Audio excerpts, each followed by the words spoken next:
बहुत इफ़ेक्ट होता है नमाज बेहतर करने में। क्योंकि देखिए नमाज वो चीज़ है, अगर मुझसे कोई ये पूछे कि वो एक चीज़ बता दें जो मैं ठीक कर लूँ तो मेरी सारी चीज़ें ठीक हो जाएं, तो मेरा आंसर होगा नमाज। और ये मेरा आंसर नहीं होगा, ये हर स्कॉलर का आंसर होगा। ठीक है, तो नमाज इतनी इम्पॉर्टेंट चीज़ है, इतनी इम्पॉर्टेंट चीज़ है, और उतना ही लापरवाही है हमारी, उतनी ही लापरवाही है नमाज के हवाले से।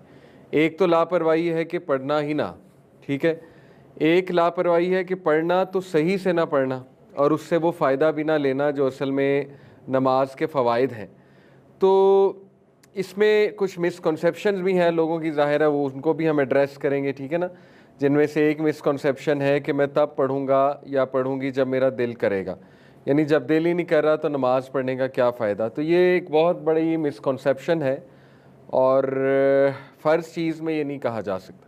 जो चीज़ फ़र्ज़ होती है उसके लिए आंसर नहीं होता मेरा दिल नहीं कर रहा, या जब मेरा दिल करेगा तो मैं कर लूँगा। ये नफल के बारे में तो कहा जा सकता है कि मेरा दिल नहीं कर रहा अभी, फिर कभी कर लूँगा, लेकिन फ़र्ज़ के लिए ये जवाब कभी नहीं दिया जा सकता। तो बहरहाल और भी कुछ मिसकॉन्सेप्शंस हैं, उनको हम एड्रेस करेंगे इंशाल्लाह। सो वाई दिस सीरीज़, बिकॉज नमाज वो चीज़ है जिसको मैं आपको गारंटी देता हूँ आप ठीक कर लें, आपके बहुत से मसाइल ठीक हो जाएंगे। For example demotivation, anxiety, stress, over thinking, discipline in life, self control, कोई एडिक्शन छोड़ना, डिज़ायर्स का मुकाबला करना, वगैरह वगैरह। ये सारी चीज़ें आप नमाज से ठीक कर सकते हैं, सारी चीज़ें आप नमाज से ठीक कर सकते हैं अगर नमाज को हम अच्छा बना लें। बहुत से लोग आपको पता है कि वो इस चीज़ से स्ट्रगल करते हैं कि खुदा न खास्ता किसी सिन में इन्वॉल्व हैं तो they want to leave that sin. और मैंने कई नौजवानों को सिर्फ अपनी नमाज ठीक करते देखा और गुनाहों से निकलते देखा, अल्हम्दुलिल्लाह। मस्जिद से कनेक्ट होना उसकी एक अलग ही स्पिरिचुअलिटी है, जमात से नमाज़ पढ़ना, तकबीर उला के साथ नमाज़ पढ़ना, जमात से 5 मिनट पहले चले जाना मस्जिद में, मतलब ये वो चीज़ें हैं जो फ़ील की जा सकती हैं। अब वो बताते हुए I don't know how to prove, but माशाल्लाह जो करते हैं दे कैन एक्नॉलेज कि वाकई ही अगर नमाज को बहुत एहतमाम अच्छे से किया जाए, और इवन ख़वातीन के लिए अगर वो बहुत अच्छे से नमाज का एहतमाम करें तो so many things can be solve through सलाह। ये अल्लाह ताला ने गिफ्ट दिया है मेराज पे, it's a gift, it's not a burden, it's a gift if we think about it. अगर हम ऐसे सोचें कि तो गिफ्ट है अल्लाह सुब्हानहू व तआला का, ठीक है।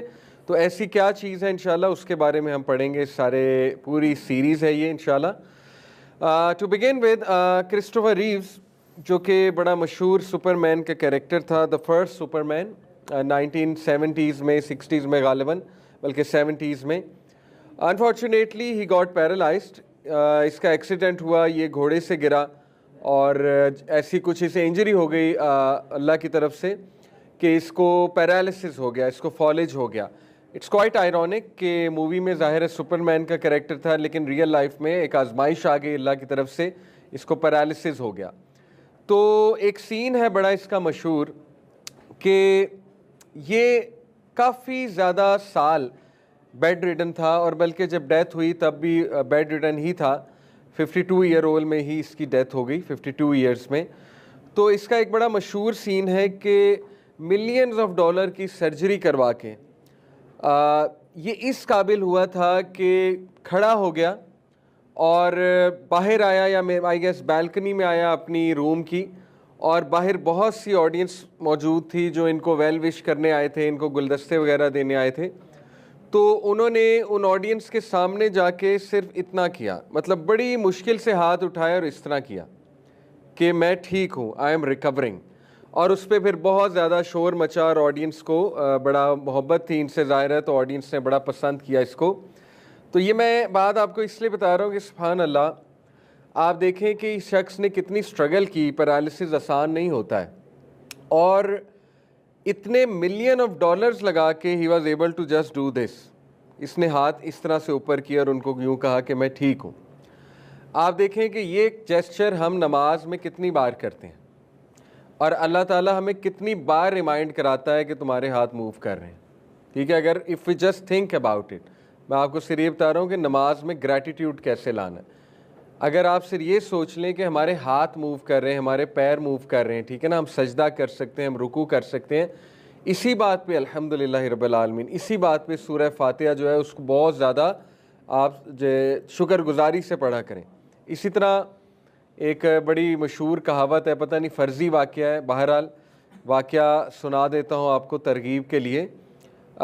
एक साइकोलॉजिस्ट था, उसने लोगों को एक मूवी दिखाई और लोग बड़े एक्साइटेड थे मूवी देखने से पहले। तो उसने कहा मैं आपको बड़ी ज़बरदस्त मूवी दिखाने लगा हूँ, लोग बड़े एक्साइटेड हो गए। तो अब लोग सामने बैठे हैं, बड़ी स्क्रीन पे मूवी चली है। मूवी क्या है? सीलिंग का सीन है और बस पंखा चल रहा है आहिस्ता आहिस्ता आहिस्ता आहिस्ता आहिस्ता आहिस्ता, और पंखे की आवाज़ भी आ रही है वो जो आहिस्ता आहिस्ता आती है। अब लोग वेट कर रहे हैं, 1 मिनट गुजर गया, 2 मिनट गुजर गए, 5 मिनट गुजर गए, 10 मिनट गुजर गए। लोग गुस्सा होने लगे कि ये क्या सीन है, ये क्या मूवी है, तुम हमारे साथ मजाक कर रहे हो, प्रैंक कर रहे हो। उसने कहा आप देखें तो सही। 15 मिनट गुजर गए तो वो उनसे बर्दाश्त नहीं, उन्होंने कहा कि दैट्स इट, मतलब ये तुमने हमारे साथ कोई मजाक किया, सीन आगे क्यों नहीं चल रहा। उसने कहा असल में बात यह है कि कुछ लोगों की ज़िंदगी सारी उम्र ये सीन देख के गुजर जाती है जो बेड रिटर्न होते हैं, हु कांट इवन मूव।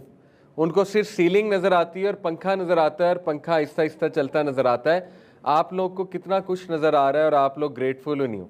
आप लोग की हज़ारों शिकायतें होती हैं लाइफ में। तो बहरहाल ग्रेटफुल होने के लिए कभी कभी एक रीज़न ही काफ़ी होती है, और जिसने नहीं होना उसके लिए फिर एक रीज़न काफ़ी होती है टू बी अनग्रेटफुल। तो नमाज जो है ये ग्रेटफुलनेस की तरफ लाती है। असल में अगर if you think about it, नमाज वो चीज़ है जो इंसान को ग्रेटफुलनेस की तरफ, ग्रैटिट्यूड की तरफ लाती है, शुक्रगुजारी की तरफ लाती है। ठीक है, तो इंशाल्लाह ये बातें हम करते रहेंगे। अब कुछ सिनेरियोज़ मैं आपके सामने रखता हूँ, कुछ मिसकंसेप्शंस लोगों की। मैंने बहुत इस पे जुस्तजू की, यूथ से भी काफ़ी जाना कि नमाज क्यों नहीं पढ़ते लोग। किसी दौर में हम भी नहीं पढ़ते थे, ज़ाहिर है, अल्लाह माफ़ करे। और अगर आप मुझसे पूछें, मेरी रीज़न यही होती थी कि बस एक लापरवाही, पता था नमाज पढ़नी चाहिए लेकिन बस लापरवाही थी। मतलब मेरी कोई उस तरह की रीज़न नहीं थी कि मैं ये कहूँ कि नहीं नमाज ना भी पढ़ूँ तो खैर है, अल्लाह माफ़ कर देगा। ये हमने कभी नहीं कहा था।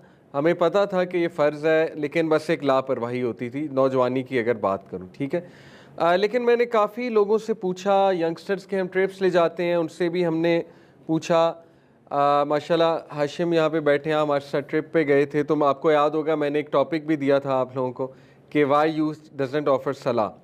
तो इन लोगों के हमने ग्रुप्स बनाए थे, कलाम में लेकर गए थे हम इनका ट्रिप। माशाल्लाह 30+ ये यंगस्टर्स थे। तो इनके मैंने 6 के 5 के ग्रुप्स बना दिए और इनको 6-7 टॉपिक्स दिए कि आप ने बात करनी इस टॉपिक पे। तो एक को मैंने टॉपिक दिया था कि यूथ सलाह, वाई डोंट दे ऑफर सलाह, नमाज क्यों नहीं पढ़ती हमारी नौजवान नस्ल। तो माशाल्लाह बड़ी अच्छी रीजनिंग, मेरे ख्याल आपका भी यही था, इफ़ आई एम नॉट, जी आपका भी यही था, जिस ग्रुप में ये थे इनका भी यही टॉपिक था। तो इन लोगों ने बड़ी अच्छी रीजंस बताई, क्योंकि ज़ाहिर है ये ख़ुद भी टीनेजर्स हैं और दे नो के क्यों नहीं पढ़ते टीनेजर्स। तो वन ऑफ द रीज़न्स जो इन लोगों ने बताई बड़ी थॉट प्रोवोकिंग थी, वो ये थी कि टीन्स का असल में कॉन्सेप्ट ये है कि नमाज किसी चीज़ के लिए पढ़ी जाती है और वो चीज़ जब ना मिले तो वो नमाज के कॉन्सेप्ट से ही मुतनफ़र हो जाती हैं। ठीक है, तो ये बड़ा इंटरेस्टिंग पर्सपेक्टिव था कि यानी दुआ करते हैं वो और नमाज पढ़ने लग जाते हैं, कोई एग्ज़ाम आ जाए या कोई एंट्री टेस्ट आ जाए, ठीक है ना, या कोई चीज़ चाहिए हो, और जब दुआ कबूल ना हो या वो चीज़ ना मिले तो फिर वो नमाज के कॉन्सेप्ट से ही पुट ऑफ हो जाते हैं और कहते हैं नमाज पढ़ने का फ़ायदा क्या। तो इस तरह की रीज़न्स और भी माशाल्लाह इन्होंने बताई और मैं यूथ से पूछता रहता हूँ। तो देखिए मैं आपके सामने कुछ लुबे लुबाब रखता हूँ कि मुझे जो बातें समझ आई हैं, जो हर्डल होती हैं इंसान के नमाज पढ़ने में। देखिए one of the common things is a person in a constant हराम रिलेशनशिप। कई लोग ये कहते हैं कि देखें हम नमाज क्यों पढ़ें, फ़ायदा, हम तो हैं ही कॉन्स्टेंट स्टेट ऑफ गुनाह में। ठीक है, हम नमाज पढ़ते हैं फिर भी गुनाह करते हैं। तो वो they feel a hypocrisy, they feel they are hypocrites. और ये शैतान हैज़ प्लेड रियली वेल यहाँ पे, क्योंकि नमाज is the only thing which could have brought you out of that and which could have been something जिससे शायद अल्लाह आपको माफ़ कर दे। तो शैतान ने यहाँ से भी आपको हटा दिया ये कह के कि नहीं तुम तो कांस्टेंट स्टेट ऑफ गुनाह में हो, तुमने नमाज पढ़ के क्या करना। कई यूथ हैं जब वो मेरे सामने खुले, यानी उनकी मदर्स ने कहा नमाज नहीं पढ़ते, जब मैंने उनसे बात की अकेले में, पूछा बहुत फ्रैंक होके, उन्होंने कहा सर मैं म्यूज़िक सुनता हूँ तो मैं नमाज पढ़ के क्या करूँ, मैं तो गुनाह में हूँ। क्योंकि एक तरफ वो नमाज जब पढ़ते हैं, दूसरी तरफ मदर्स उनको बहुत गिल्ट फील कराती हैं कि म्यूज़िक हराम है, तुम तो म्यूज़िक भी सुनते हो, तुम तो हो ही गुनाहगार अनफॉर्चुनेटली। तो हालांकि अप्रीशिएट करना जी, कोई बात नहीं, अगर वो एक गुनाह में है तो अप्रीशिएट तो करें ना कि नमाज तो पढ़ना इतनी बड़ी बात है, इतनी बड़ी बात है। अक्सर लोग मेरे पास आते हैं कि बहुत परेशान होते हैं, हमारा बच्चा जो है वो ये कर रहा है, ये कर रहा है, लेकिन ऑन दी अदर हैंड जब मैं पूछता हूँ नमाज़ पढ़ रहा है, नमाज़ पढ़ रहा होता है, तो मैं कहता हूँ खुश हो जाए। आज के दौर में टीनेजर नमाज़ पढ़ रहा है, आपको और क्या चाहिए। ऑल्दो आई अंडरस्टैंड, होता ये है कि हमारे ज़्यादातर लोग, ये मैं अपने तजर्बात बता रहा हूँ, हमारे ज़्यादातर लोग चेंज होते हैं, यानी they change at an age like 30+। शादियाँ हो जाती हैं, फिर माशाल्लाह सिस्टर भी चेंज हो जाती हैं, उनके हस्बैंड भी चेंज हो जाते हैं, लेकिन जब वो चेंज होते हैं तो they want their children to change overnight. They want their children to change like in 2 days, यानी they want their children to be like उमर बिन खत्ताब इन 2 days। तो दैट्स नॉट प्रैक्टिकल। बहरहाल यंगस्टर यहाँ बैठे हैं, अभी इसको बहाना ना ले लें, अपने पेरेंट्स को ताना ना मारें कि देखा अली भाई ने कहा था कि आप 2 दिन में कहते हैं चेंज हो जाएं, तो लिहाजा ये इसको बहाना ना लें, मैं एक फ़ैक्ट बता रहा हूँ। अच्छी बात है अगर वो 2 दिन में चेंज हो जाए, वो तो अल्लाह की तरफ से कोई ख़ास रहमत आ जाए किसी बच्चे पे तो हो भी सकता है, लेकिन टेक इट ईज़ी। आप लोगों को भी टाइम लगा है, आप लोग टीनेज में, आप लोगों को भी तो टाइम लगा है चीज़ों से निकलते हुए, ठीक है। तो टेक इट ईज़ी इंशाल्लाह। बच्चा अगर नमाज़ पढ़ रहा है उसमें बहुत खैर है, बहुत खैर है आपके बच्चे में, अगर वो नमाज़ पढ़ रहा है, ठीक है। तो अक्सर ऐसे होता है कि बहुत गिल्ट में होता है वो बच्चा, उस वजह से वो नमाज़ छोड़ देता है। वो कहता है कि मैं तो म्यूज़िक सुन रहा हूँ, मैं नमाज़ क्यों पढ़ूँ। उसे वो फिर याद आते हैं ना, अपने गुनाह याद आते हैं। इसी तरह कह सकता है मैं तो कांस्टेंट स्टेट ऑफ सिंस में हूँ, मैं तो गुनाह कर रहा हूँ, कांस्टेंट हराम रिलेशनशिप में हूँ, मैं तो मुनाफिक हूँ, मैंने नमाज़ पढ़ के क्या करना। देखें ये बिल्कुल इसी तरह एक बंदा कहे मैं तो हुई गंदा, मैंने नहा के क्या करना। डजंट मेक सेंस, ठीक है। नहाओगे तो गंद उतरेगा ना, ये क्या बात हुई मैं तो हुई गंदा, मैंने नहा के क्या करना है। भाई मैं आपको एक सिनेरियो देता हूँ, हो सकता है आपकी ज़िंदगी की आखिरी नमाज हो, फिर या अगर आप नमाज ही नहीं पढ़ते, कुछ लोग 1 पढ़ते हैं, 2 पढ़ते हैं, भाई 1-2 तो पढ़ो, इनकरेज्ड है 1-2 तो पढ़ो। ये ना कहो कि नहीं जब तक 5 नहीं पढ़ूंगा तब तक 1 भी नहीं पढ़ूंगा, कितना गलत कॉन्सेप्ट है, ठीक है। 1-2 तो पढ़ो, क्या पता वही आखिरी नमाज हो फिर, और क्या पता वो जो तुम गुनाह कर रहे हो और नमाज भी नहीं पढ़ रहे हो, वो गुनाह करते हुए मौत हो जाए फिर। तो देखें कितनी स्केरी बात है। तो ये बातें करना कि मैं तो कांस्टेंट स्टेट ऑफ सिन में हूँ, मैंने नमाज पढ़ के क्या करना, ये तो शैतान हैज़ वन, शैतान तो जीत गया इसका मतलब, ठीक है। तो यही तो पॉइंट है, नमाज पढ़ेंगे तो शायद निकल आए। इसमें मैं आपको एक रियल वाक़या भी सुनाता हूँ। एक शेख हैं यूके के, उन्होंने अपना वाक़या सुनाया। ही सेड कि a youngster came to me, मस्जिद में मैं लेक्चर दे के फ़ारिग हुआ तो वो मेरे पास आया यंगस्टर, और उसने आके इकरार किया। देखें नबी सल्लल्लाहु अलैहि वसल्लम के पास एक यंगस्टर आया था, उसने कहा या रसूलल्लाह मुझे ज़िना की इजाज़त दें, ये आदत मुझसे नहीं छूटती, ज़िना की इजाज़त दे दें मुझे। अब देखें उस दौर में भी था ना, वो दौर में ऐसे सहाबा, ऐसे लोग मौजूद थे हु वर स्ट्रगलिंग। तो इसी तरह उनके पास, स्कॉलर के पास से एक बच्चा आया, यंगस्टर आया, उसने कहा कि मैं जा रहा हूँ गुनाह करने, मेरी गर्लफ्रेंड है, मैं जा रहा हूँ गुनाह करने, तो मैं आपको बता रहा हूँ कि आई एम गोइंग। मतलब वो एक अफर्मेशन लेने आया था या कोई नसीहत लेने आया था मे बी। तो ही सेड कि मैंने उससे कहा कि ईशा की नमाज़ होने लगी, हमारे साथ नमाज़ पढ़ लो, फिर देखी जाएगी, वील सी अबाउट दैट। तो कहते मैंने उससे नमाज पे कायल कर लिया कि नमाज हमारे साथ पढ़ लो। उसने कहा चलें ठीक है, नमाज मैं पढ़ लेता हूँ। कहते जब नमाज पढ़ के हम फ्री हुए हैं और उसने सलाम फेरा है तो वो रोई जाए, और इतना अल्लाह ने उसका हार्ट मेल्ट कर दिया नमाज के दौरान। और उसके बाद उसने मुझे कहा कि I want to leave this, और उसने कहा कि मैं छोड़ रहा हूँ और मैं आज नहीं जा रहा ये गुनाह करने। तो that's the whole point. Scholar ने कहा कि यही तो पॉइंट है भाई, नमाज पढ़ोगे तो क्या पता कोई स्ट्रेंथ आ जाए, कोई ताकत आ जाए, अदरवाइज आप गुनाह भी कर रहे हैं, नमाज भी नहीं पढ़ रहे हैं, तो यू आर गॉन, फिर तो ख़त्म है। इसलिए नो मैटर व्हाट नमाज नहीं छूटनी चाहिए, नो मैटर व्हाट नमाज नहीं। अरबियों में 100 खामियाँ होंगी, मैं रहा हुआ उनमें, नमाज नहीं छोड़ते, नमाज नहीं छोड़ते। मेरे कई दोस्त यूके में फर्दर स्टडीज़ करने गए, अरबी रूममेट्स हैं उनके, दे टेल मी ड्रिंक भी कर लेंगे, नमाज नहीं छोड़ेंगे। बुरी बात है, बहुत बुरी बात है ड्रिंक करना, मतलब इट्स हराम। नमाज नहीं छोड़ेंगे, मुसल्ला बिछा लेंगे, नमाज पढ़ लेंगे, कुछ भी करेंगे, नमाज पढ़ लेंगे। आप सऊदीया में जाएं, आपको मसाजिद भरी हुई नज़र आएंगी यूथ से, और माशाल्लाह अब यहाँ भी ट्रेंड बढ़ रहा है, बहुत अच्छी बात है अल्हम्दुलिल्लाह। I am really glad. Universities में हम जाते हैं, बहुत ऑडियंस आती है मस्जिद में, यूनिवर्सिटीज़ की मसाजिद में। यहाँ DHA की मसाजिद में अब यूथ बहुत नज़र आते हैं। बहरिया में रहता हूँ, वहाँ यूथ बहुत नज़र आता है माशाल्लाह, अच्छी बात है, इट्स गुड, ये इनकरेजिंग बात है। ये पहला सिनेरियो कि एक बंदा कांस्टेंट हराम में है तो वो कहता है मैं नमाज पढ़ के क्या करूँ, तो ये एक बहुत बड़ा वसवसा है, ठीक है। दूसरा सिनेरियो, जैसे मैंने बताया, पर्सन एडिक्टेड टू सिंस, इसको भी हम डिस्कस कर चुके हैं कि वो कहता है कि यार नमाज भी पढ़ रहा हूँ फिर भी गुनाह नहीं छूट रहा, तो फ़ायदा क्या नमाज का। तो ये ऐसे नहीं सोचना आपने, ठीक है। नमाज एक फ़र्ज़ काम है, कम अज़ कम फ़र्ज़ तो पूरा करें ना जाके, बाकी वो उसके फ़वाइद के वो गुनाह छुड़वा दे, वो आपको सुकून दे दे, राहत दे दे, ये सेकेंडरी बात की बातें हैं, पहले फ़र्ज़ तो जाकर पूरा करें ना। तो ये भी एक वसवसा है। Then a person involve in an environment that doesn't foster good deed, ये एक रीज़न होती है। कई लोग हैं वो नमाज पढ़ना चाहते हैं और वो नमाज के कायल भी हैं, लेकिन जब वो किसी कॉरपोरेट में काम कर रहे होते हैं, किसी का जॉब कर रहे होते हैं, ठीक है ना, या किसी जगह पर हैं, यूनिवर्सिटी में हैं, कहीं पढ़ रहे हैं, तो when they see around them कोई नमाज ही नहीं पढ़ रहा, मतलब ना कोई एहतमाम हुआ हुआ उस जगह पे नमाज का, तो आहिस्ता आहिस्ता उनकी भी छूटने लगती है, आहिस्ता आहिस्ता वो भी फिर नमाज से दूर होने लगते हैं।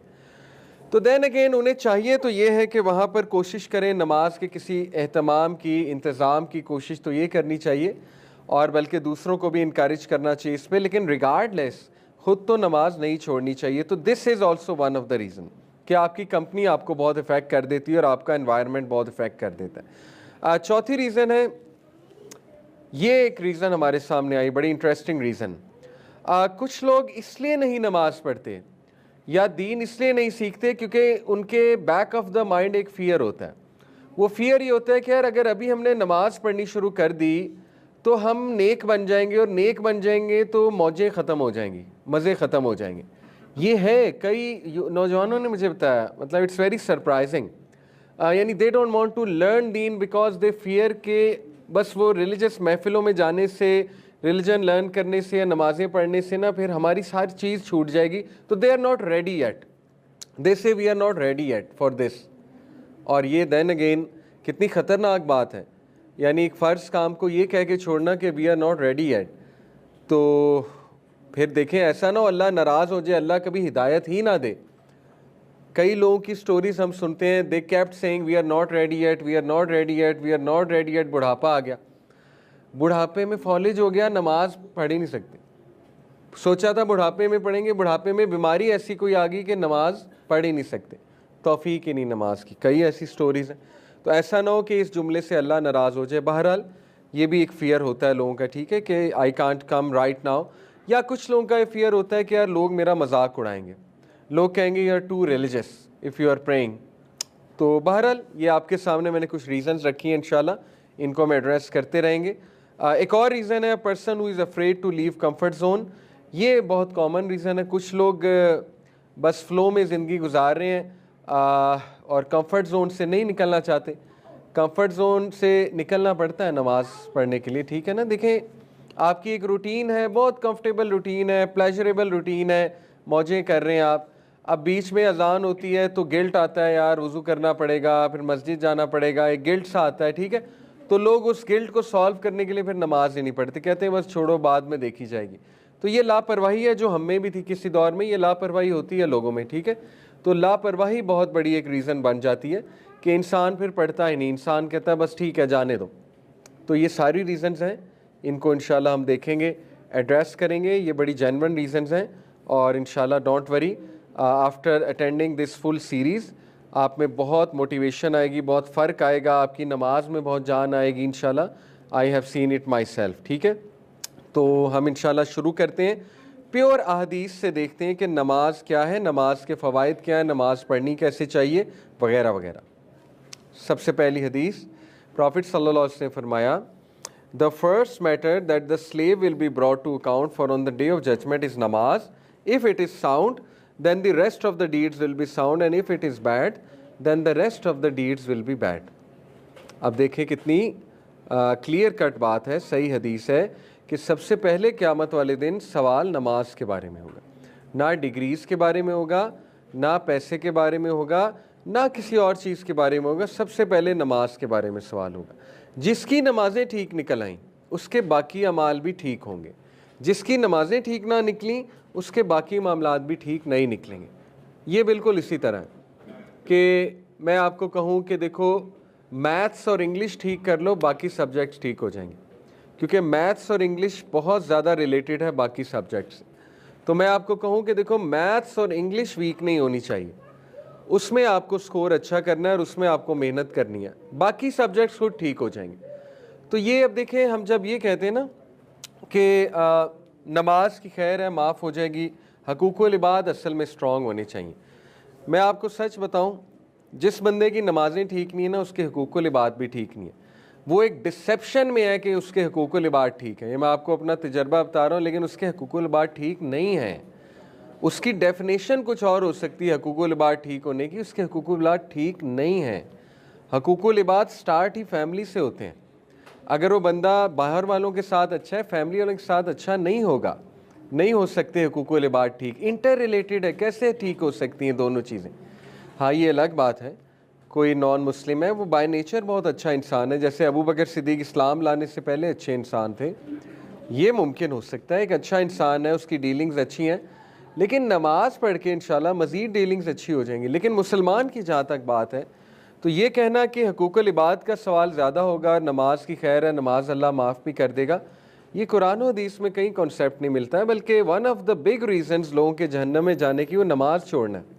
सूरह मुदस्सिर की आया है कि जब जहन्नमियों से पूछा जाएगा व्हाट ब्रॉट यू हेयर, तुम्हें क्या चीज़ यहाँ पे ले आई, वो कहेंगे हम नमाज नहीं पढ़ते थे। क़यामत वाले दिन अल्लाह सुब्हानहू व तआला जब अपने जलाल के साथ आएंगे, वो एक पूरा सीन है, तो अल्लाह सुब्हानहू व तआला की शिन को जब एक्सपोज़ किया जाएगा, ये एक मुतशाबिहात में से कि अल्लाह की शिन क्या है, तो उस आयत में है कि तमाम मोमिनीन सजदे में गिर जाएंगे, कुछ लोग नहीं गिर पाएंगे, उनकी कमर अकड़ जाएगी।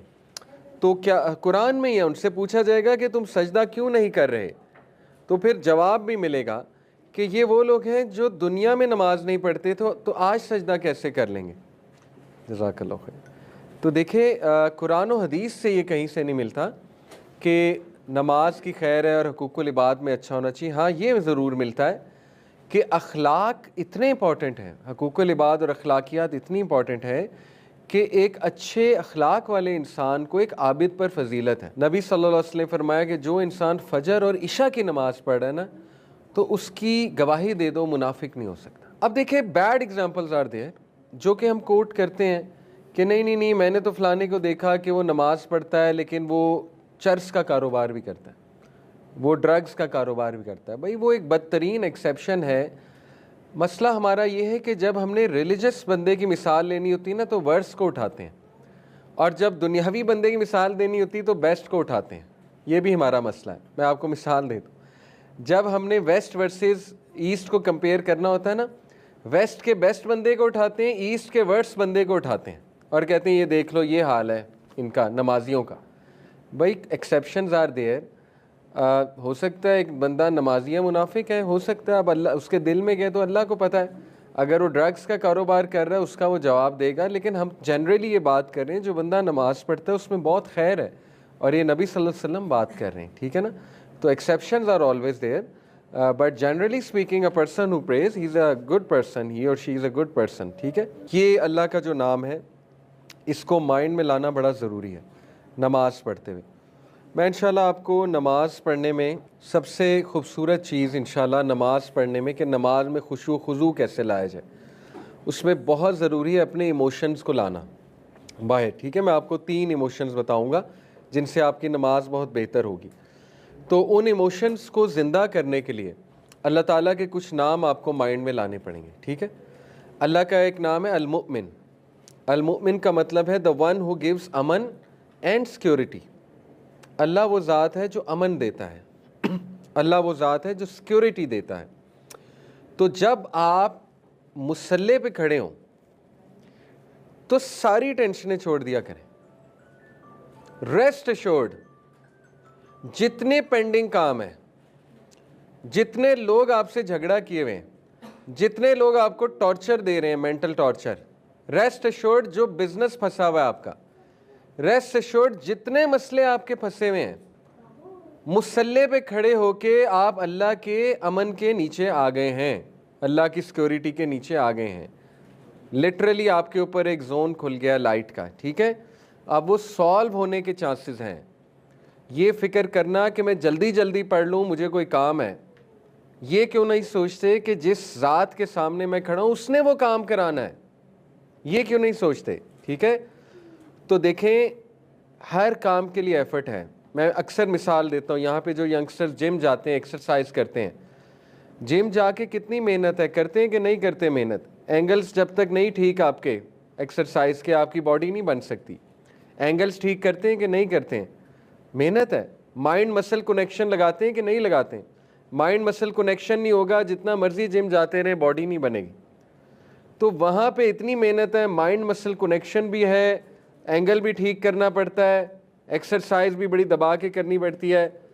तो इसी तरह नमाज में है, जब तक नमाज में भी वो माइंड और स्पिरिचुअल कनेक्शन नहीं करेंगे, नमाज जो है आपको फ़ायदा नहीं देने वाली।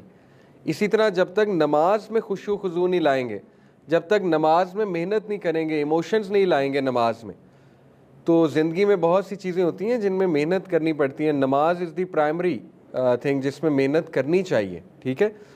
तो मेहनत करने के लिए इमोशंस को ज़रा उभारें अपनी नमाज में, इमोशंस को जगाएं। You are an emotional being, तो इन इमोशंस को बाहर लाया करें नमाज में, ठीक है। तो वन ऑफ द इमोशंस वो कैसे लाए जा सकते हैं इमोशंस को बाहर, वन ऑफ द वेज़ कि अल्लाह का जो एट्रीब्यूट है अल-मुमिन, कि अब मैं उस ज़ात के सामने खड़ा हो चुका हूँ जिसने मसले हल करने हैं, किस बात की टेंशन है, काम ही उसने कराने, ठीक है। तो ये चीज़ आप जब मुसल्ले पे खड़ा हुआ करें तो फील किया करें उस अमन को, अल्लाह सुब्हानहू व तआला के वो जो अमन दे रहा है अल्लाह आपको, उसको फील किया करें, ठीक है। मुसल्ले पे खड़े होके चाहे 2-3 सेकंड खामोश रह के फील किया करें, नमाज इससे नहीं टूटती। सुबहानक अल्लाहुम्मा व बिहम्दिका व तबारक अस्मुका वो पढ़ के 5 सेकंड बेशक खामोश हो जाया करें और उस सिक्योरिटी को फील किया करें, मैं खड़ा कहाँ पे हुआ हूँ।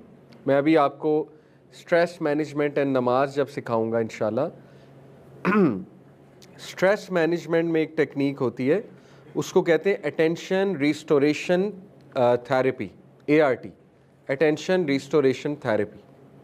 उसमें क्या कराता है साइकोलॉजिस्ट आपको, उसमें आपको कहता है कि सबसे पहले रिलैक्स योर माइंड, खाली करो अपने माइंड को, खाली करो। इसको कहते हैं माइंडफुलनेस। जब तक माइंड खाली नहीं करोगे वो नेक्स्ट स्टेप पे नहीं ले जाता है। जब तक आप नमाज में माइंड खाली नहीं करेंगे, नमाज कोई फ़ायदा नहीं दे रही आपको। वो एक तोते की तरह, जैसे तोता जो है ना वो एक हरकत कर रहा होता है, वो उस तरह हो जाएगी, कबूल हो जाएगी, हम ये नहीं कहते कबूल नहीं होगी, लेकिन माइंड खाली करके नमाज आप नहीं पढ़ेंगे। आप देखें, इस पर कोई काउंटर क्वेश्चन कर सकता है, कैसे करें माइंड खाली। वसवसे बहुत आते हैं, ख्यालात बहुत आते हैं, तो इट्स अ गुड थिंग, ख्यालात आने चाहिए, यही तो माइंडफुलनेस की प्रैक्टिस है। ख्यालात नहीं आएंगे तो फिर जिहाद कैसे करेंगे आप नमाज में? जिहाद करेंगे तो माइंडफुलनेस आएगी ना, फोकस बिल्ट होगा, ठीक है। जैसे ये ऐसे है, कोई बंदा कहे कि मैं जिम जाऊँ, मशीन ही कोई ना पड़ी हो आगे, मैं जिम जाऊँ, हर्डल ही कोई ना हो आगे, मैं एक दरवाजे से एंटर हूँ, दूसरे दरवाजे से एग्जिट हो जाऊँ, एक्सरसाइज हो जाए, इज़ दैट इवन पॉसिबल? एक बंदा कहे मैंने क्रिकेटर बनना है, फुटबॉलर बनना है, कोई हर्डल नहीं होनी चाहिए, नथिंग, ट्रेनिंग भी नहीं होनी चाहिए, बस मैं जाऊँ और दुनिया का बेस्ट फुटबॉलर बन जाऊँ, इज़ दैट इवन पॉसिबल? तो भाई नमाज में आएंगे वसवसे, नमाज में ख्यालात आएंगे, व्हाट डू यू एक्सपेक्ट? आपका बदतरीन दुश्मन, उसके लिए सबसे आपकी जो है ख़तरनाक चीज़ नमाज है। जब उसने आपको देखा मुसल्ले पे खड़े होते, उसने आ जाना है, पहुंच जाना है, उसने पूरी कोशिश करनी है नमाज ख़राब करने की, लेकिन आपकी पूरी कोशिश होगी फोकस रहने की, और अल्लाह की मदद से फोकस आप रह लेंगे। सूरह आले इमरान वर्स 160 में अल्लाह सुब्हानहू व तआला कहते हैं, कौन है जो तुम्हें किसी काम से रोक ले जब अल्लाह तुम्हारी मदद करे? जब अल्लाह आपकी मदद करेगा नमाज अच्छी हो जाएगी, ठीक है। तो बहरहाल ये एक जिहाद है। बाकी आई अंडरस्टैंड हम इंसान हैं, हर नमाज उस लेवल की नहीं हो सकती, इट्स क्वाइट नेचुरल। आपकी नमाज कभी बहुत अच्छी होगी, कभी नॉर्मल होगी, कभी दिल भी नहीं करेगा, लेकिन पढ़नी तो पड़ेगी, इंसान है। तो हम ये तो नहीं कहते हर नमाज उस लेवल की हो जाएगी कि बंदा कहे कि मैं तो फरिश्ता बन गया हूँ, ये तो पॉसिबल ही नहीं है। लेकिन मैक्सिमम कोशिश करें कि हर नमाज को वैसा बनाया जाए इंशाल्लाह, ठीक है।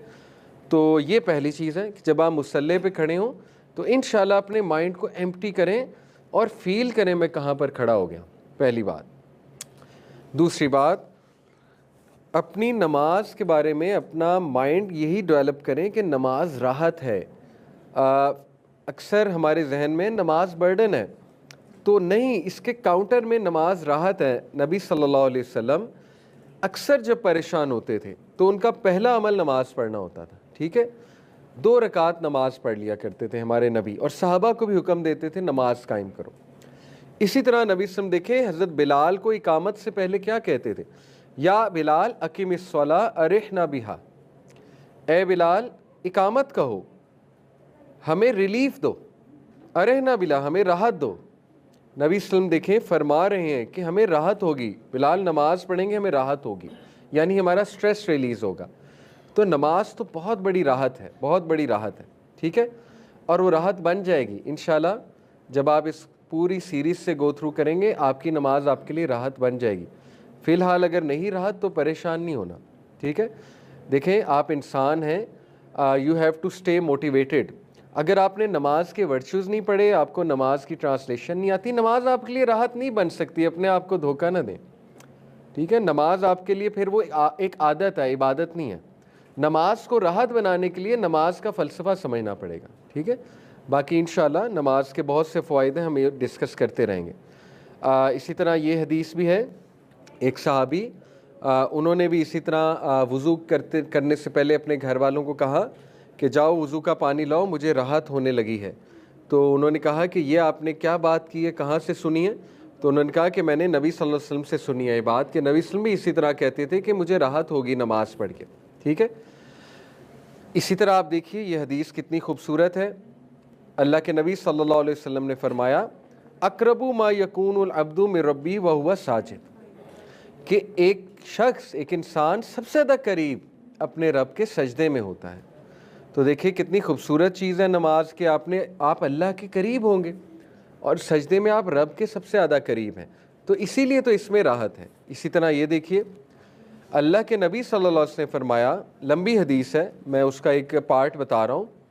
Beloved to me in this world are women and perfume, yet the delight of my eyes is in prayer। एक फितरी बात की कि दुनिया की नेमतों में से जो नेमतें मुझे पसंद हैं उनमें औरतें हैं, ये तो औरतों की तारीफ़ है, ठीक है, और परफ्यूम है, लेकिन जो राहत है, मेरी आंखों की जो ठंडक है वो नमाज में है, राइट। इसी तरह अगर हम नमाज के फ़लसफ़े की बात करें, नमाज पढ़नी क्यों चाहिए, तो नमाज का प्राइमरी मकसद है अल्लाह सुब्हानहू व तआला की याद को ताज़ा करना। क्योंकि अल्लाह सुब्हानहू व तआला ने खुद ही ये फरमा दिया, सूरह तहा में आयत नंबर 14 में अल्लाह सुब्हानहू व तआला ने मूसा अलैहिस्सलाम को कहा कि ए मूसा, इन्ननी अनल्लाह, बेशक मैं अल्लाह हूँ, ला इलाहा इल्ला अना फ़अबुदनी, मेरे अलावा कोई इलाह नहीं, मेरी इबादत करो, व अकीमिस्सलाता लिज़िक्री, और नमाज कायम करो मेरे ज़िक्र को बुलंद करने के लिए। तो नमाज का प्राइमरी मकसद है ज़िक्र को बुलंद करना। आप इस मकसद से नमाज पढ़ेंगे इंशाल्लाह राहत मिलेगी। इस मकसद से पढ़ेंगे कि मुझे कोई चीज़ मिल जाए, मेरी कोई दुआ कबूल हो जाए, हर्ज कोई नहीं, लेकिन ये प्राइमरी इंटेंशन ना बनाएं प्लीज़। इसको प्राइमरी इंटेंशन बनाएंगे और वो चीज़ मिली ना, फिर तो मुतनफ़र होंगे। जैसे मैंने आपको बताया, इनके ग्रुप ने, यंगस्टर्स ने बताया बाकायदा कि कई लोग नमाज कुछ पाने के लिए पढ़ते हैं, वो नहीं मिलती तो नमाज से मुतनफ़र हो जाते हैं। तो सवाल ये है कि क्यों आप नमाज इसलिए पढ़ते हैं कि कुछ चाहिए? नमाज तो फ़र्ज़ है, और नमाज तो बेसिकली अल्लाह की याद दहानी है। नमाज से तो अल्लाह याद आना चाहिए, ठीक है, बजाय कि कोई चीज़ मिल जाए एक अलग बात है। तो वो कोई प्राइमरी मकसद नहीं है। प्राइमरी मकसद है अकीमिस्सलाता लिज़िक्री, अल्लाह का ज़िक्र बुलंद करना। अगर नमाज पढ़ के अल्लाह याद आ गया, नमाज हो गई है, ठीक है। ये है नमाज कबूल होने का। अगर कोई पूछे नमाज की कबूलियत क्या है, अगर नमाज पढ़ के अल्लाह याद आ गया, at the end of the नमाज अल्लाह याद आ चुका है आपको, ठीक है, नमाज में आपको कुछ तज़किया हो गया है, तो इंशाल्लाह नमाज कबूल है। इसी तरह अल्लाह सुब्हानहू व तआला ने खुद फरमा दिया, क़द अफ़लहल मुमिनून, कामयाब है मोमिनून, सूरह मोमिनून की आया, अल्लज़ीना हुम फ़ी सलातिहिम खाशिऊन, वो कि जो अपनी नमाज में खशियत अपनाते हैं। तो बात असल में ये है कि अगर नमाज में खशियत अपनाना पॉसिबल ना होती तो फिर अल्लाह ताला ये फरमाते ना, और फिर हिसाब भी ना होता, ठीक है। तो नमाज में खशियत आपके कंट्रोल में है, साबित ही होगा। ये उस बात का जवाब है। कुछ लोग कहते हैं मुझे ख्यालात बहुत आते हैं, मेरी खशियत आती ही नहीं नमाज में, तो ये गलत बात है। अगर नमाज में अनकंट्रोलेबल थॉट्स हैं और खशियत नहीं आ रही तो फिर सवाल ना होता आपसे क़यामत वाले दिन खशियत क्यों नहीं अपनाई। खशियत अपनाई जा सकती है और थॉट्स कंट्रोल किया जा सकता है, ओके। और थॉट्स आएंगे, मैंने आपको बताया आपका टेस्ट है, और इसीलिए तो नमाज आपने अच्छी करनी है, थॉट्स को कंट्रोल करना है। उसी से तो माइंडफुलनेस की प्रैक्टिस होगी, उसी से तो मेडिटेशन की प्रैक्टिस होगी, उसी से तो फोकस आएगा, ठीक है। तो एक बात मैं क्लैरिफाई कर दूं, नमाज में दो चीज़ें हैं, खुशू और खुजू। आपने अक्सर सुना है ना, नमाज में खुशू और खुजू होना चाहिए। खुशू जो है ये अंदर की स्टेट को कहते हैं, दिल की स्टेट को। खुजू जो है ये फिज़िकल बाहर की स्टेट को है। दोनों इंपॉर्टेंट है। मिसाल के तौर पे एक बंदा बहुत खुशू से नमाज पढ़ रहा है, दिल में बहुत अल्लाह का डर है, मोहब्बत है, लेकिन फिज़िकली वो यूं खड़ा हुआ है, मुंह उसका ऊपर है, अकड़ के खड़ा हुआ है, खुशू बहुत है लेकिन खुजू नहीं है। समझ रहे? खुशू बहुत है, खुजू नहीं है, सजदा ठीक से नहीं है। खुशू बहुत है, खुजू नहीं है, रुकू ठीक से नहीं है। रुकू जो है वो खाना पूरी है, बस यूं किया हुआ है और यूं, मतलब पूरा भी नहीं झुका हुआ और यूं है, ये रुकू है। हालांकि झुक सकते हैं, अच्छा खासा नौजवान है 6 फुट का, इतनी जल्दी कमर कैसे रह गई जवानी में, समझ से बाहर है, ठीक है। या तो किसी का जेन्युइन मसला है, पूरा नहीं झुका जा रहा है, वो एक अलग बात है, लेकिन अच्छे खासे नौजवान यूं झुक रहे होते हैं, क्या हो गया है, व्हाट्स रॉन्ग हमारे यंगस्टर्स को, ठीक है। ये कैसे बन गए हम यंगस्टर जो हैं, वो तो ठीक है ना, अल इल्म और अल जिस्म, hit the gym, come on. तो रुकू अगर सही से नहीं है, रुकू में कमर इतनी सीधी होनी चाहिए कि अगर मैं आपकी कमर पे ग्लास रख दूं गिरे ना, ये है रुकू करने का तरीका, ठीक है। इसी तरह सजदे में अगर हाथ नीचे लग रहे हैं, खुजू नहीं है। नबी ने फरमाया कि कुत्ते की तरह सजदा, ये हदीस के अल्फाज हैं, कुत्ता जो है वो हाथ लगाता है। अब बहरहाल ये इसमें कुछ सवालात आएंगे औरतों और मर्दों के नमाज के तरीके में, वो फ़िकी डिस्कशन हम बाद में करेंगे इंशाल्लाह, ठीक है। तो नबी ने मना फरमाया है इस तरह से सजदा करने में, तो खुशू के साथ खुजू भी ज़रूरी है। नबी ने फरमाया बेहतरीन नमाज वो है जिसमें कंधे झुके हों। तो यो अकड़ के कंधे, ये कोई खुजू नहीं है। खुशू पे आपको कोई जज नहीं कर रहा, हो सकता है आपके दिल में खुशू बहुत हो लेकिन खुजू भी होना चाहिए, ठीक है। ये है असल में, कंधे बहुत ज़्यादा सॉफ्ट हो, ये हदीस है, सॉफ्ट होने चाहिए कंधे बहुत। आप अल्लाह रब्बुल आलमीन के सामने खड़े हैं, ठीक है, और आपकी आइज़ ऊपर नहीं होनी चाहिए, आपकी आइज़ नीचे होनी चाहिए। नबी ने बाकायदा मूवमेंट्स बताई हैं। नबी ने फरमाया वैसे नमाज पढ़ो जैसे मैं पढ़ता हूँ। तो ये दो एक्सट्रीम्स हैं, ठीक है। मैं आपको बताऊँ, जैसे आजकल एक क्लिप बहुत वायरल है, हम कोई उनको मैं विलन नहीं बना रहा, अल्लाह उनको हिदायत भी दें, इंशाल्लाह नॉलेज भी दें। बीकन हाउस की जो एक है मैम, उनका आजकल क्लिप बहुत मशहूर हुआ नेल पॉलिश के हवाले से कि अल्लाह को इससे क्या, मैंने नेल पॉलिश लगाई या वज़ू हो जाता है इससे। तो देखें, वो आई एम नॉट जजिंग हर, बस उन्होंने एक अपने मुताबिक एक बात कर दी, लेकिन बात असल में ये है कि फ़िक भी तो कोई चीज़ है ना। अल्लाह के नबी ने बाकायदा रूल्स एंड रेगुलेशंस बताए हुए हैं। इस तरह कोई कहे कि नहीं नहीं इन डिटेल्स में ना जाओ, ना रुकू कैसे करना चाहिए, सजदा कैसे करना चाहिए, खड़े कैसे होना चाहिए, भाई क्यों ना जाए। खुजू भी तो इम्पॉर्टेंट है ना। नबी सल्लल्लाहु अलैहि वसल्लम ने बताया नमाज आपने कैसे पढ़नी है, आपने देखना कहाँ है खड़े होते हुए, ठीक है ना, सजदे की तरफ देखना आपने। तो उसमें हम आएंगे इंशाल्लाह डिटेल में। तो खुशू और खुजू दोनों इम्पॉर्टेंट है। तो इंशाल्लाह बस 10 मिनट्स हैं हमारे पास, हम आज खुशू पे बात इंशाल्लाह ज़्यादा करेंगे, और उसके हवाले से मैं आपको मोटिवेट करने के लिए फ़र्स्ट स्टेप इज़ कि मैं आपको फ़जीलत बताऊं नमाज की, ताकि इंशाल्लाह हम मोटिवेटेड रहें नमाज़ पढ़ने में। देखिए, हम सब इंसान हैं, डीमोटिवेशन आएगी। फजर की नमाज सबसे भारी है और सबसे इफ़ेक्टिव भी है। सबसे इफ़ेक्टिव इसलिए है क्योंकि उसमें नफ्स की अच्छी खासी जिहाद है। जितनी चीज़ नफ्स की जिहाद है उतनी इफ़ेक्टिव होती है, ठीक है।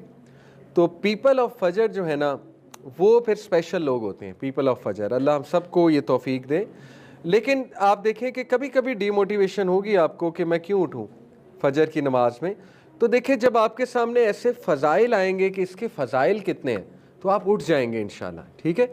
इंसान साइकोलॉजिकली उसको मोटिवेशन चाहिए। अल्लाह ताला ने इसीलिए कुरान में जन्नत के बारे में इतना तज़किरा किया है। ये फेक कॉन्सेप्ट है कि जन्नत को जहन्नम के से जला दूं और जहन्नम को जन्नत के पानी से बुझा दूं, ये जो एक जुमला कहा जाता है अक्सर, और कोई ज़रूरत नहीं जन्नत जहन्नम की मोटिवेशन की, बस इश्क होना चाहिए। ये एक अनरियलिस्टिक कॉन्सेप्ट है। जन्नत की भी मोटिवेशन चाहिए, जहन्नम की भी मोटिवेशन चाहिए। ये जो बड़े बड़े मैक्सिकन गैंग्स और इटालियन गैंग्स, ये थग्स बैठे हुए हैं, आप इनको कहीं जाके इश्क होना चाहिए। भाई जब तक जहन्नम उन्हें बताएंगे नहीं जहन्नम क्या है, इन्ना बदशा रब्बी का लशदीद, तब तक वो कहाँ मानेंगे, तब तक वो क्राइम कहाँ छोड़ेंगे, ठीक है। तो इसीलिए मोटिवेशन ज़रूरी है। और फजर के लिए देखिए कितनी मोटिवेशन है, सुभान अल्लाह।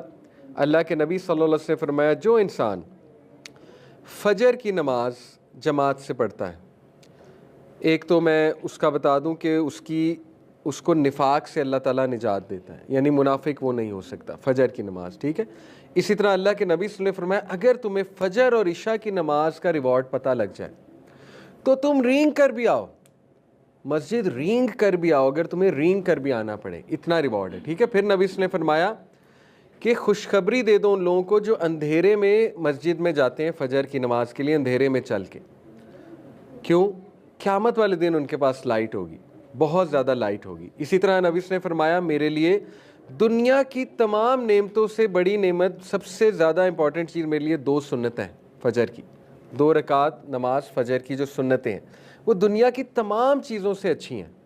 अब देखिए कितनी मोटिवेशन आ गई, ठीक है। इसी तरह नबी ने फरमाया फजर की जो तिलावत है वो फरिश्ते विटनेस करते हैं और फिर वो जाते हैं अल्लाह की तरफ और अल्लाह को रिपोर्ट करते हैं कि फ़लाना बंदा आया था, फ़लाना बंदा आया था, फ़लाना बंदा एब्सेंट था, ठीक है। ये बाकायदा रिपोर्ट करते हैं angel, they go back and report.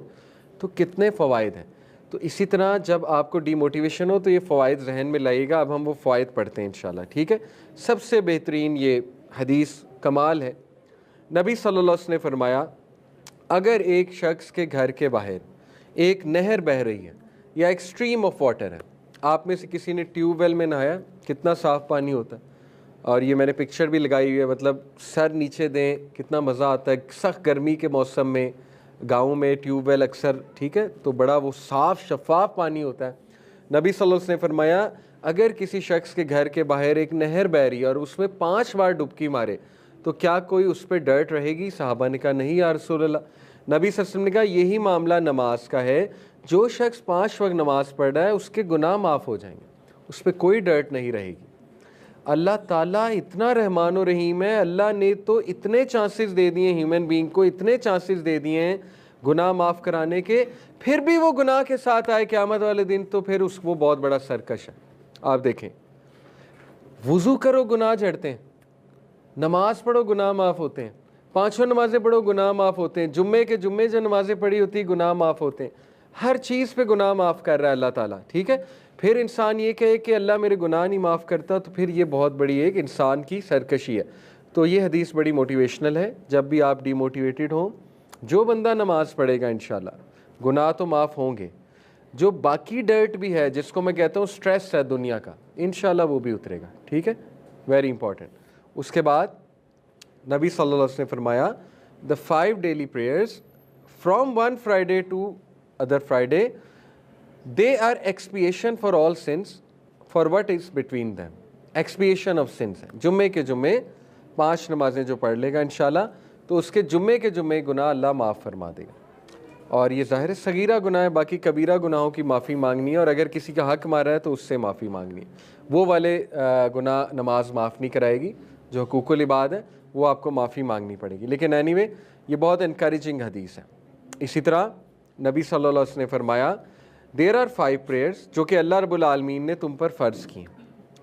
जो कोई प्रॉपर वज़ू करेगा और उन नमाज़ों को वक्त पर अदा करेगा और सजदा और रुकू सही से करेगा और प्रॉपर फोकस ऑफ माइंड और खुशू से नमाज़ पढ़ेगा। देखिए सारी कंडीशंस आ गई नमाज की। अगर कोई पूछे नमाज की कंडीशंस क्या है तो इस हदीस में है प्रॉपर वज़ू। देखिए अनफॉर्चुनेटली कुछ लोग वज़ू भी सही से नहीं करते और उनकी उम्र बीत जाती है, उन्हें सही से वज़ू आता भी नहीं। एक सहाबी ने नमाज पढ़ी, नबी ने कहा दोबारा पढ़ो, रिपीट करो, नमाज ठीक से नहीं हुई, दोबारा पढ़ो, 2-3 बार कहा। तो जाहिर है कि उसकी कुछ एल्बोज वो ड्राई थी या फीट का कुछ पार्ट ड्राई था। हैविंग सेड इट, अब ऐसा ना हो आपको ओसीडी होने लग जाए वज़ू पे, ये भी बहुत कॉमन है। ऑब्सेसिव कंपल्सिव डिसऑर्डर होता है, लोग बार बार वज़ू करते हैं, बार बार, उन्हें लगता है वज़ू टूट गया, उन्हें लगता है ये पोर्शन ड्राई रह गया, वो वसवसे हैं। ठीक है, उस पर हम बात करेंगे इंशाल्लाह, लेकिन वज़ू अच्छे से होना चाहिए, क्योंकि वज़ू अगर ठीक से है तो इंशाल्लाह नमाज में खुशू खुद ही आ जाएगा। इट ऑल बिगिनस फ्रॉम वज़ू। अगर वज़ू लापरवाह है, नमाज भी लापरवाह होगी, पक्की बात है। ठीक है, बाकी देखें बच्चे और यंगस्टर्स, उनसे इतना खुशू एक्सपेक्ट ना करें। पेरेंट्स इस बात पे परेशान ना हो कि मेरा बच्चा बहुत शौक से नमाज नहीं पढ़ता, आप ये शुक्र करें पढ़ लेता है। अब ये ना एक्सपेक्ट करें बहुत खुशू से नमाज पढ़ लेगा। ठीक है, देयर आर स्टेप्स। हमारे स्कॉलर्स ने लिखा है पेरेंटिंग के ऊपर कि 13-14 साल तक बच्चे को मजबूरन और आदतन नमाज पढ़ाएं, डजेंट मैटर खुशू से पढ़ रहा है कि नहीं पढ़ रहा, उसकी आदत बनाएं। जब वो बड़ा होगा इंशाल्लाह वो खुद ही खुशू से पढ़ने लग जाएगा। तो बाकी यस, हमारे यंगस्टर्स को चाहिए वो खुशू लाएं, इट डजेंट मीन वो खुशू ना लाएं इंशाल्लाह। मैं आपको वैसे ही एक साइड नोट बता रहा हूँ। ठीक है, तो अल्लाह के नबी सल्लल्लाहु अलैहि वसल्लम देखे कितनी खूबसूरत बात है, फरमाया जो कोई भी प्रॉपर वज़ू करेगा, वक्त पे नमाज पढ़ेगा, नमाज वक्त पे पढ़ने का फ़ायदा है, उसे वक्त पर अदा करना चाहिए। ठीक है, उसके बाद फरमाया कि रुकू और सजदा प्रॉपर करेगा, ये बहुत इंपॉर्टेंट रुकन है नमाज के।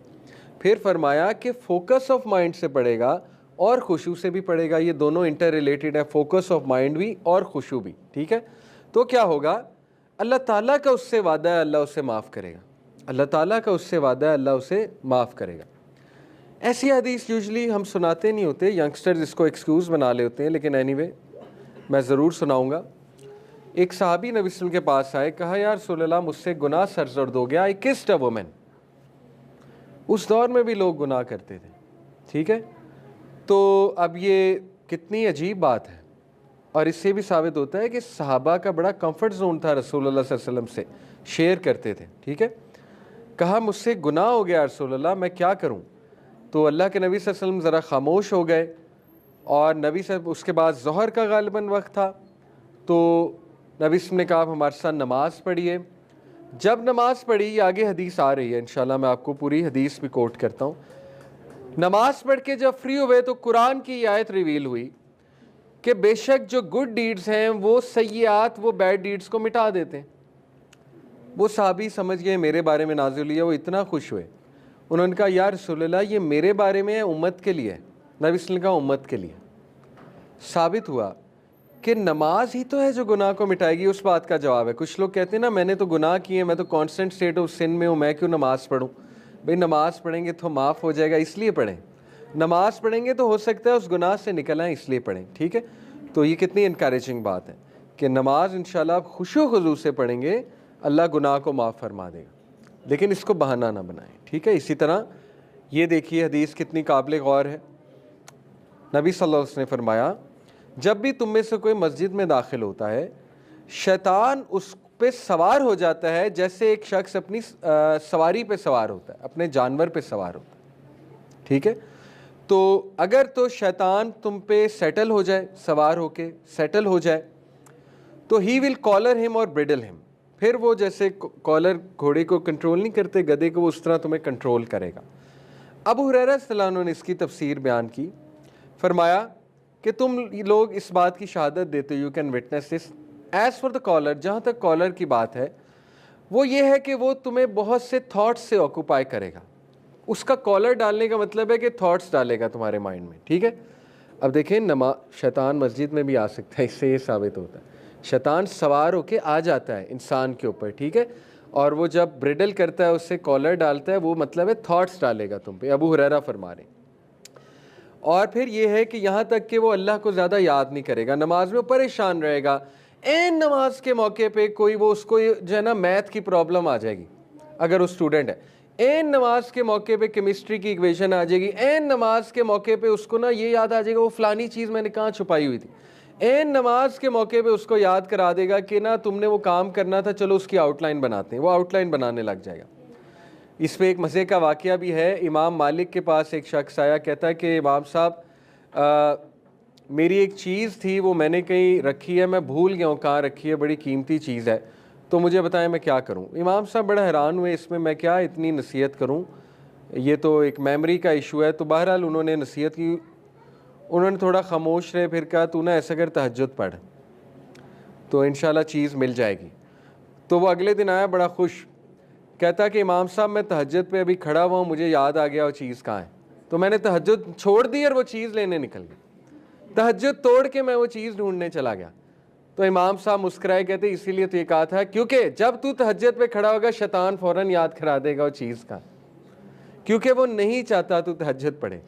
तो ये एक बड़ा मज़े का वाक़या है। तो इसलिए नमाज एन उस मौके पे आपको चीज़ें याद आने लग जाएंगी, ठीक है। तो ये उसका कॉलर है, आप इस पे जहाद करनी है, ठीक है। इसी तरह उन्होंने फरमाया एज़ फॉर द ब्रिडल, जहाँ तक उसके ब्रिडल की बात है, his mouth will open but he does not remember Allah. ये है कि वो अल्लाह को हम तो बयान कर रहा होगा लेकिन दिल से नहीं कर रहा होगा, यानी कॉन्शियस नहीं होगा, फोकस नहीं होगा।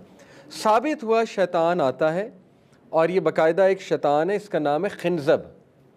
नबी ने नाम भी बता दिया, ठीक है। हज़रत उस्मान बिन अफ़्फ़ान नहीं, एक और भी साबित है हज़रत उस्मान, उन्होंने शिकायत की थी या रसूलल्लाह कि मुझे वसवसे बहुत आते हैं। तो अल्लाह के नबी सल्लल्लाहु अलैहि वसल्लम ने फरमाया था कि ये एक शैतान है खिंजब, जो ख़ास उस टाइम पे आता है वसवसे डालने के लिए। तो आप 3 बार स्पेट करें और आउज़ बिल्लाह पढ़ लिया करें, किसी भी पोजीशन में, अतैया में भी पढ़ सकते हैं आउज़ बिल्लाह, नमाज नहीं टूटती, ठीक है। रुकू में हैं, कहीं भी हैं, आउज़ बिल्लाह पढ़ सकते हैं। वसवसे अगर बहुत ज़्यादा आ रहे हैं तो स्ट्रगल करनी चाहिए इंसान को, इस शैतान के ख़िलाफ़ जिहाद जो है वो करनी चाहिए, ठीक है। तो सहाबा को आते थे ख्यालात, आप हैरान हो जाएंगे। हज़रत अली रज़ियल्लाहु अन्हु की एक मैं आपको वाक़या सुनाता हूँ, आप हैरान हो जाएंगे। हज़रत अली रज़ियल्लाहु अन्हु ने कहा या रसूलल्लाह, नमाज में वो शर्मा रहे थे पूछते हुए, लेकिन पूछ लिया, शरीयत में शर्म कोई नहीं, कि या रसूलल्लाह नमाज में अगर कुछ ख्यालात आ जाएं और उससे जो है वो डिस्चार्ज हो जाए, ये सवाल है।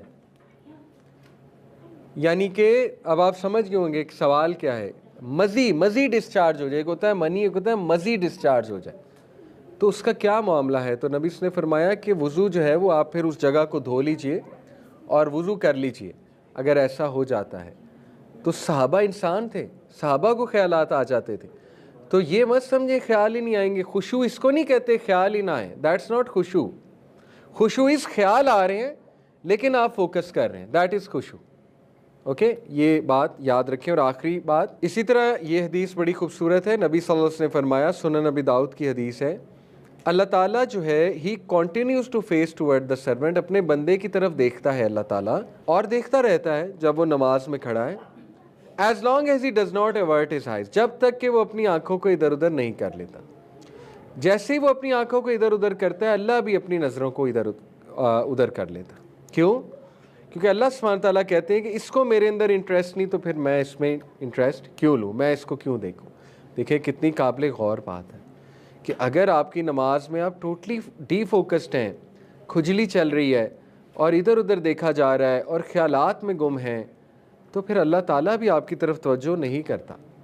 और ये कितनी ऑनर की बात है कि आप नमाज में तवज्जो से हैं और अल्लाह आपको देख रहा है, कितनी खूबसूरत बात है। एक हदीस है, उसका मैं रेफरेंस आपको नेक्स्ट क्लास में इंशाल्लाह ढूंढ दूंगा, सही हदीस है। जब इंसान नमाज के लिए खड़ा होता है, अल्लाह उसकी नाक के करीब तक आ जाता है। Imagine the feeling, imagine the feeling, ठीक है। तो इंशाल्लाह नेक्स्ट क्लास में हम इमोशंस को बाहर लाएंगे कि इमोशंस हमने नमाज में कैसे लाने इंशाल्लाह ताला। तो आज यहीं पे कंक्लूड करते हैं। मैंने आपके सामने कुछ वर्चूज़ रखे, फ़जीलत रखी नमाज की। इंशाल्लाह इस फ़जीलत के बाद आपकी नमाज में जान भी मज़ीद आएगी और आपका नमाज के लिए आप पुश भी करेंगे इंशाल्लाह ताला अपने आप को।